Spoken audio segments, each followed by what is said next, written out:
Hello guys, सो इस video के अंदर हम one of the important topic पढ़ने जाएंगे कॉर्पोरेट गवर्नेंस का, that is class action. Class action basically एक लीगल एक्शन होता है जिसके अंदर ग्रुप ऑफ पीपल जिनका सिमिलर क्लेम होता है वो कलेक्टिवली मिलकर लॉसूट फाइल करते हैं। अब ये जो क्लास एक्शन होता है वो इंडिविजुअल को चांस देता है कि वो सारे इंडिविजुअल जिनको सेम क्लेम करने हैं, उन्हें सेम डैमेजेस हुए हैं, सेम उन्हें हार्म हुआ है, तो वो सारे लोग कलेक्टिवली मिलकर एक लॉसूट फाइल कर सकते हैं कोर्ट के अंदर। ठीक है, तो इससे क्या होता है, इंडिविजुअल को अलग से यानी कि सेपरेटली कोई भी लॉसूट फाइल नहीं करना होता, बल्कि वो जो कलेक्टिवली ग्रुप होता है वो एक ही बार में एक लॉसूट फाइल कर देता है। ठीक है, अब एग्जांपल लेते हैं कि कोई भी कंपनी है, कोई कंपनी ने आपको डिफेक्टिव प्रोडक्ट बेचा है, तो उस डिफेक्टिव प्रोडक्ट से आप लोगों को काफ़ी ज़्यादा हार्म हुआ है, मल्टीपल कंज्यूमर्स को हार्म होगा क्योंकि उस कंपनी के प्रोडक्ट मल्टीपल कंज्यूमर्स खरीदते थे, तो काफ़ी सारे लोगों को उस प्रोडक्ट की वजह से काफ़ी ज़्यादा हार्म हुआ है। तो अब जो वो कंज्यूमर्स होंगे वो आपस में मिलकर अपना कलेक्टिवली एक ग्रुप बना लेंगे एंड वो कलेक्टिवली मिलकर कोर्ट में जाकर एक क्लास एक्शन फाइल कर देंगे, लॉसूट फाइल कर देंगे, ताकि उन्हें कंपनी से कंपेंसेशन मिल जाए जो भी उन्हें इंजरी या फिर लॉस हुआ है।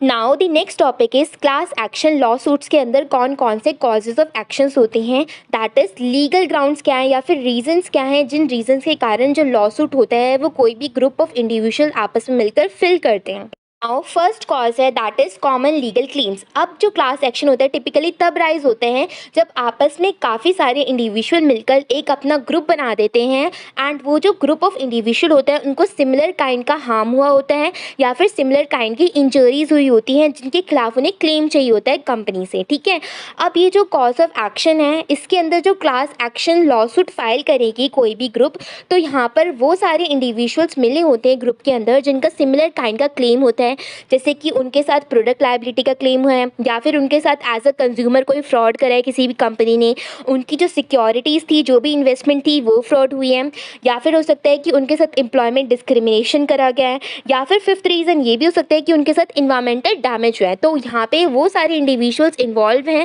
जिनको सेम काइंड का क्लेम चाहिए, तो ये हमारा पहला क्लेम होता है कॉमन लीगल क्लेम।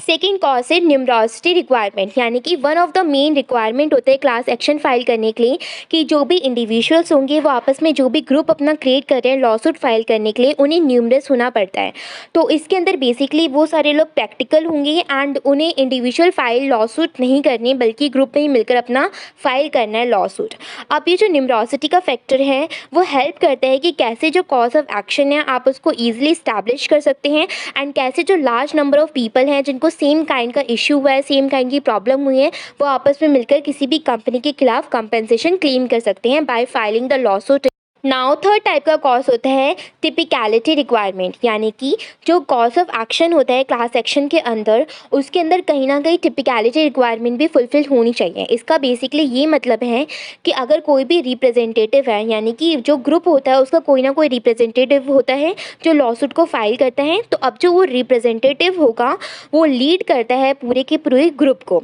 तो यहाँ पर जो रिप्रेजेंटेटिव है जो कि क्लास एक्शन को फाइल कर रहा है उसे टिपिकल होना चाहिए पूरी क्लास के लिए, इंटायर क्लास के लिए वो बंदा जो होगा वो टिपिकल होगा। अभी जो टिपिकलिटी रिक्वायरमेंट होती है वो इस चीज़ को इंश्योर करती है कि जो भी हमारा क्लास एक्शन जो भी फाइल करी गई है वो ओवरऑल ग्रुप की तरफ से फाइल करी गई है, यानी कि ओवरऑल ग्रुप ने बोला था, सहमति दी थी, उसके बाद लॉसूट फाइल करा गया। तो यहाँ पे जो रिप्रेजेंटेटिव होगा वो ओवरऑल ग्रुप की तरफ से रिप्रेजेंटेटिव बनकर क्लास एक्शन को फाइल करेगा कोर्ट के अंदर।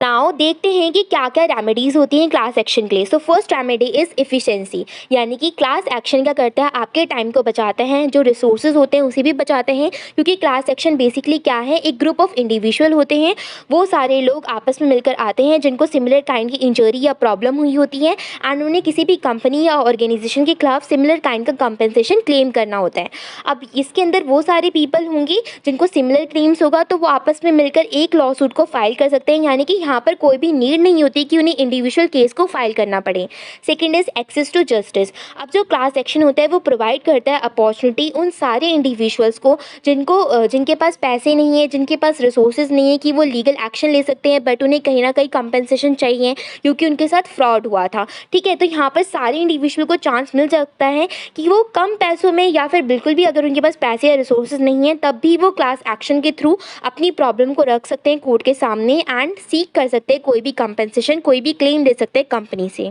Now third remedy is fairness. अब जो क्लास एक्शन होता है वो इस चीज़ को इंश्योर करता है कि हर जो बंदा उस ग्रुप के अंदर इन्वॉल्व है वो पर्टिकुलर अपने इशू के लिए इन्वॉल्व है, यानी कि उसका किसी भी पर्टिकुलर इशू से कोई भी अफेक्ट नहीं होना चाहिए एंड उसके पास प्रॉपर उसे चांस मिलता है कि वो अपनी वॉइस को रेज़ कर सकता है, अपने मैटर को रख सकता है ग्रुप के सामने एंड जो भी उसके राइट्स होंगे उसको प्रोटेक्ट करा जाएगा। यानी कि सिर्फ और सिर्फ कुछ इंडिविजुअल को ही वजूद नहीं दिया जाता पूरे ग्रुप के अंदर, बल्कि पर्टिकुलरली जो भी इंडिविजुअल उस ग्रुप में शामिल होते हैं क्लास एक्शन के, उन सबको बराबर का मौका दिया जाता है अपनी वॉइस को रेज़ करने का, अपने मैटर को रखने का ग्रुप के सामने। Now fourth remedy is deterrent, यानी कि अब जो क्लास एक्शन है वो डिस्करेज करता है कंपनीज़ को या फिर ऑर्गेनाइजेशन को जो भी किसी भी हार्मफुल एक्टिविटी के अंदर इन्वॉल्व होती है, यानी कि अनलॉफुल एक्टिविटी के अंदर इन्वॉल्व होती हैं, जिससे जो कंपनीज़ होती हैं, जो ऑर्गेनाइजेशन होती हैं, उन्हें लार्ज वैल्यू में काफ़ी ज़्यादा कंपेंसेशन देना होता है लोगों को, कंज्यूमर्स को एंड कहीं ना कहीं इसके कारण उनकी कंपनी के अंदर फाइनेंशियल कॉन्सिक्वेंसेस होने के चांसेस इंक्रीज़ हो जाते हैं, हाई हो जाते हैं।